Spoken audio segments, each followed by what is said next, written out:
말씀을 어긴 하나님의 사람이라는 제에서 오늘 말씀을 우리가 조금 의미 있게 이 말씀을 좀 정리를 좀 해야 될 것 같습니다. 여기 보면 두 선지자가 나와요. 하나님의 말씀을 호기롭게 전했던 하나님의 사람. 다른 한 선지자는 베델에 있는 늙은 선지자. 근데 이 베델에 있는 늙은 선지자가 행한 일에 대해서 좀 도대체 어떤 마음을 가지고 이런 일을 벌인 걸까 하는 그런 생각이 제일 처음에 들었고, 또 뒷부분에 가서는 마치 자기가 이 하나님의 사람을 죽게 만든 그 단초를 제공한 그런 안타까움 때문에 이 하나님의 사람을 길에 방치하지 아니하고 그 시체를 가져다가 자기 묘실에 이 하나님의 사람을 묻어주고, 그 선지자를 향해서 내 형제다 뭐 그렇게까지 표현을 해요. 그리고 자기가 훗날 죽으면 자기 뼈를 이 선지자, 이 하나님의 사람 그 묘실에 함께 묻어서 그렇게 장례를 치러달라, 그렇게 얘기를 하고 있어요. 자, 이런 것들을 우리가 이렇게 살펴볼 때 도대체 이 늙은 선지자는 어떤 사람일까?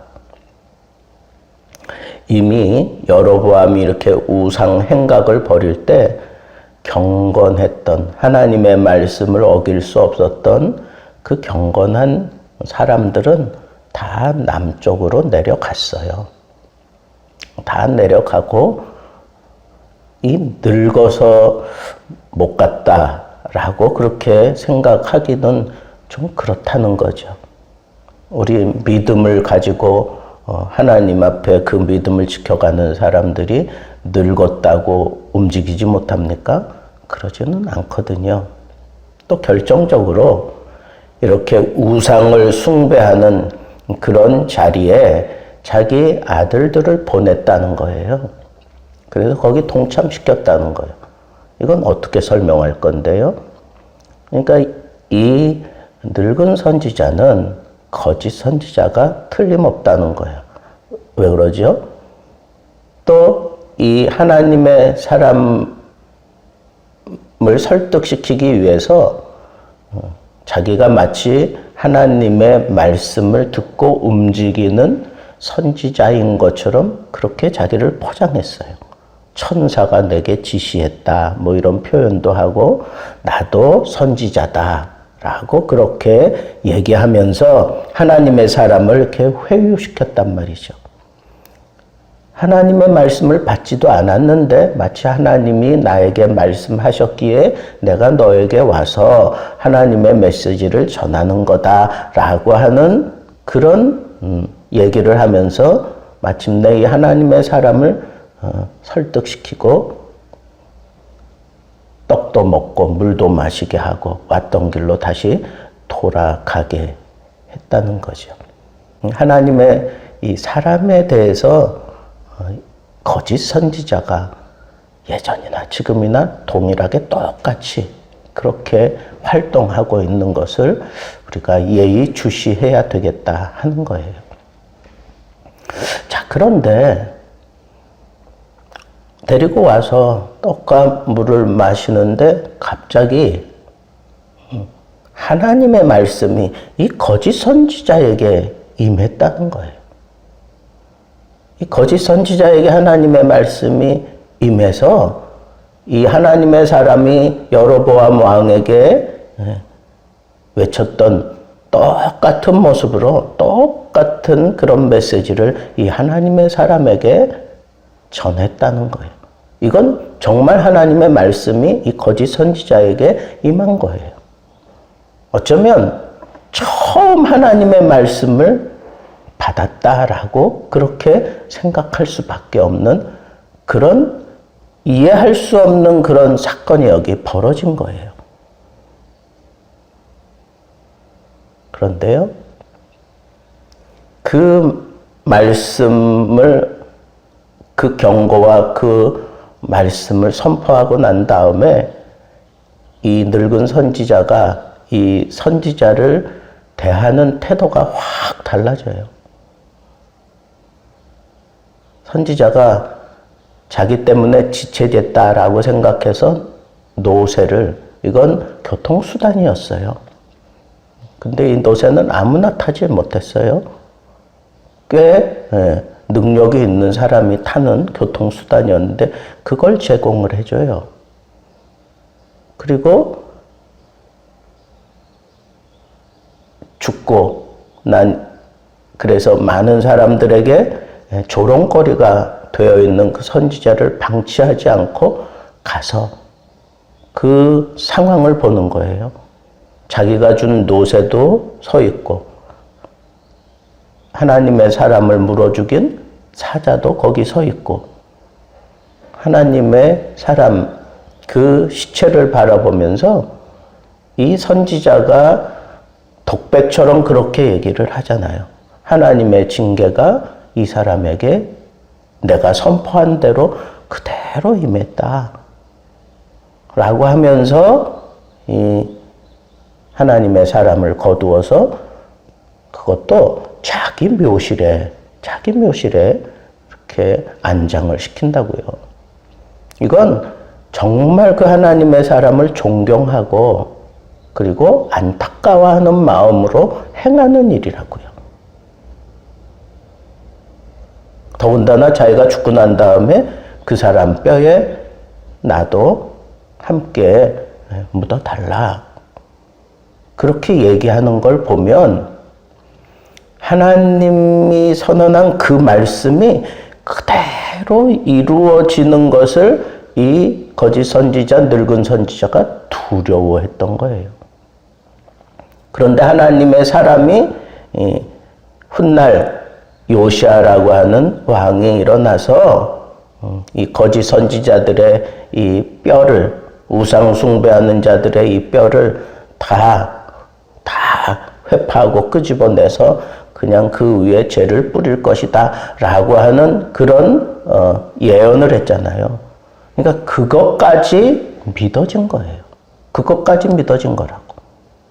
자기에게 행한 그 말씀, 하나님이 주신 말씀이 바로 지금 이 하나님의 사람에게 응한 것을 보면서 이 하나님의 사람이 예언한 그 말씀도 자기 마음속에 들어온 거예요. 그래서 함께 묻어달라. 그래서인지 훗날 500년이 지나고 난 이후에 요시아 왕이 일어나서 처단하고 정말 죄를 뿌릴 때 이 사람의 묘는 건드리지 않아요. 이게 도대체 뭔가? 도대체 이게 뭔가 하는 생각이 저는 들은 거예요. 정말 500년 후에 일어날 것을 믿었기 때문에 그 화를 면하려고 이 사람을 데려다가 자기 묘실에 안장하고 자기도 거기에 묻어달라고 한 건가? 단순하게 500년 후에 죄가 되어 있는 그 자신의 몸을 위해서 이렇게까지 부탁을 그런 걸 생각하면서 이렇게 일을 벌였을까? 그러면 모든 상황이 다 계획적으로 지금 다 이루어지는 거잖아요. 다 거짓이잖아요. 근데 그에게 임한 하나님의 말씀은 거짓이 아니었어요. 그리고 그 하나님의 말씀대로 그 하나님의 사람이 죽은 것은 그건 자기 앞에 지금 일어난 사실이었어요.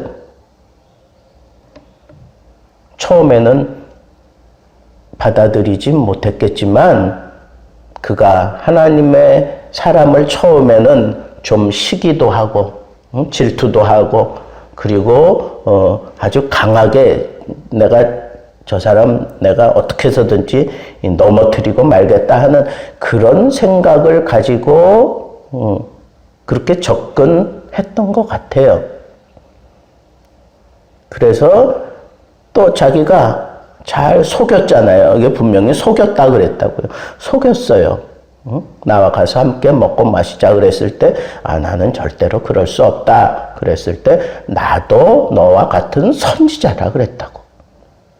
나도 너와 같은 선지자다 그러면서 그를 속이기 위해서 천사가 내게 이런 얘기를 해서 내가 너에게 왔으니 함께 가자. 뭐 이제 이런 식으로 속였어요. 그러면 처음에 이 거짓 선지자는 분명히 이 하나님의 사람을 낭패시키려고 그렇게 접근한 게 틀림없어요. 속이기까지 했으니까. 그런데 그와 함께 먹고 마시는 동안에 하나님의 말씀이 그 거짓 선지자에게 임하고 난 이후에 보여주는 이 행동은 이건 정반대의 행동이라는 거예요.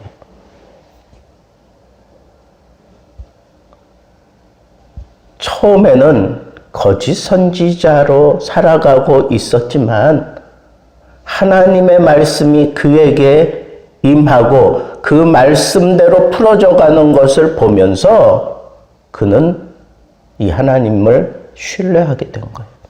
하나님의 말씀을 신뢰하게 되었다라고 난 그렇게밖에는 어떻게 다른 방법으로는 결론을 못 내리겠어요. 하나님의 말씀이 들어가면 거짓 선지자도 뒤집어지는 거예요.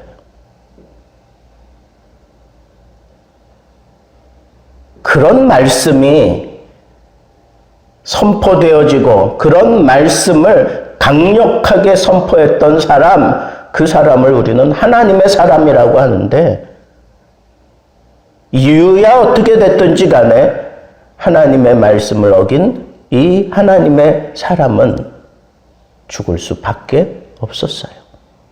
말씀이 그렇게 선포되어졌으니.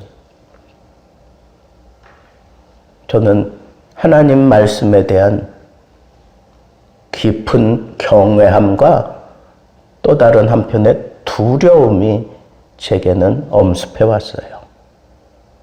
정말 하나님의 말씀을 우리가 믿고 따르는 게 이게 우리 신앙의 전부 아닙니까?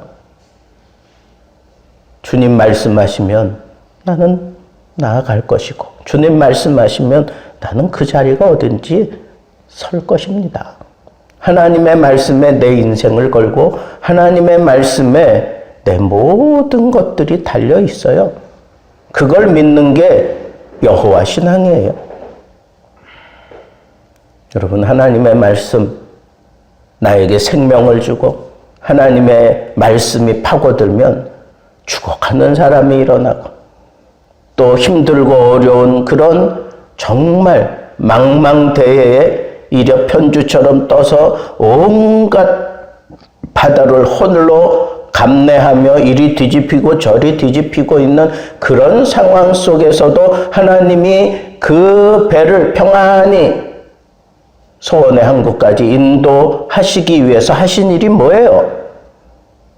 하나님을 바라보는 믿음을 가진 자들은 하나님께 부르짖게 하시고 하나님은 그 험난한 상황을 평탄케 하시려고 말씀을 보내사 그랬어요. 말씀을 보내사. 인간 스스로는 하나님의 영광에 이를 수 없는 영적으로 죽음받은 이 세상을 살려내려고 그 아들 예수 그리스도를 이 땅에 보내실 때 요한복음에 보니까 말씀이 육신이 되어 이 땅에 오셨다 그랬어요. 여러분, 말씀이 여러분들에겐 어떤 의미입니까? 내 갈 길을 알려주고 나로 하여금 승리하게 하고 나로 하여금 강건하게 하고 나로 하여금 듬직하게 하고 그것만 생각하지 마세요. 하나님의 사람일지라도 하나님이 말씀하신 대로 행치 않고 하나님의 말씀을 어겼을 때 그 말씀을 따라 그냥 한순간에 하나님이 보낸 사자에 의해서 죽어버리고 말았어요. 하나님의 말씀에 경외함, 이 하나님의 말씀에 변개되지 않는 이 확실함, 우리는 그걸 붙들고 씨름하는 거예요. 지금 당장의 어떤 상황을 바꾸기 위해서 하나님의 말씀을 취하는 게 아니라 이 말씀은 생명이고 이 말씀은 어기면 죽음입니다. 하나님의 사람일지라도 하나님께서 그 자리에서 죽여야만 했던 말씀 때문에 여러분, 이 하나님의 말씀을 말씀대로 지켜가는 것은 그건 정말 말씀에 대한 확고한 의식이 있어야 합니다. 이 말씀 1.1획도 변할 수 없는 이 외쳐진 이 말씀, 여러분, 죽기까지 끝까지 한치의 오타도 없이 지키는 것이, 그것이 하나님의 사람이고 그것이 나의 진정한 생명이며 복입니다. 평생 이 말씀 속에서 경건한 모습으로, 그리고 하나님이 베푸시는 놀라운 은혜 속에서 살게 되기를 우리 주님의 이름으로 축복합니다. 기도하겠습니다. 이제는 우리 주 예수 그리스도의 은혜와 하나님의 크신 사랑하심과 성령의 교통하심이 남은 인생 말씀을 그리워하고 말씀을 기뻐하되 이 말씀을 어기면 나는 죽는다 하는 그런 경건한 마음을 가지고 남은 인생 말씀 앞에 부끄럽지 않은 모습으로 살기로 굳게 다짐하고 겸손하게 머리 조아린 오늘 새벽 예배 참여한 모든 심령 위에 온라인으로 함께하는 거룩한 주의 백성들 심령 속에 이제로부터 영원토록 함께 계실지어다. 아멘.